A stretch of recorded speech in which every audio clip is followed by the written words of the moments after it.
जनसुरक्षा विधेयक विधानसभेत मंजूर। शहरी माओवादाला आळा घालण्यासाठी विधेयक आणल्याचं मुख्यमंत्र्यांचं विधान।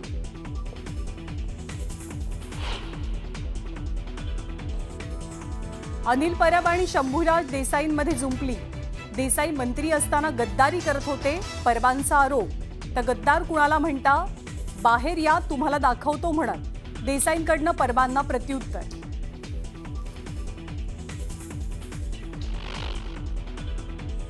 सामाजिक न्याय मंत्री संजय शिरसाट यांना आयकर विभागाची नोटीस।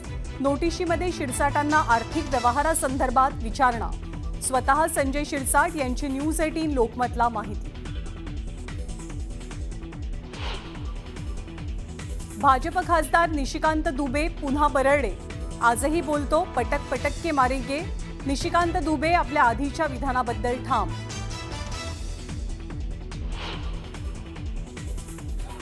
राज ठाकरे 18 जुलैला मीरा भाईंदरला जाणार। मनसे आणि मराठी संघटनांच्या मोर्चानंतर राज ठाकरेंचा मीरा भाईंदर दौरा।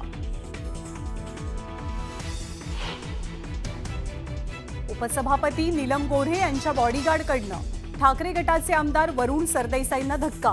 वरुण सरदेसाई संतापले। विधान भवनाच्या पायऱ्यांकडे जाताना घडली घटना।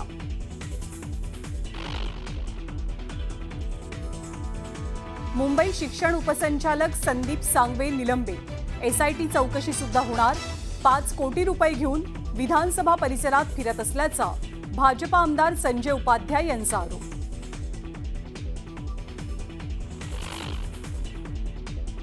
शहापूरच्या आरएस दमानिया शाळेतील आणखी 3 शिक्षकांना अटक। शाळेमध्ये मासिक पाळी आल्यानं मुलींचे कपडे काढून केलेली तपासणी।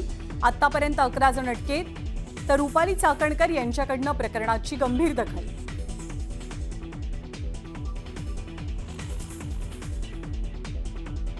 नाशिकमध्ये विविध मागण्यांसाठी आदिवासी विकास विभागातल्या कर्मचाऱ्यांचं आंदोलन। कर्मचाऱ्यांचा आदिवासी विकास भवनासमोर ठिय्या। पोलिसांचा मोठा बंदोबस्त तैनात।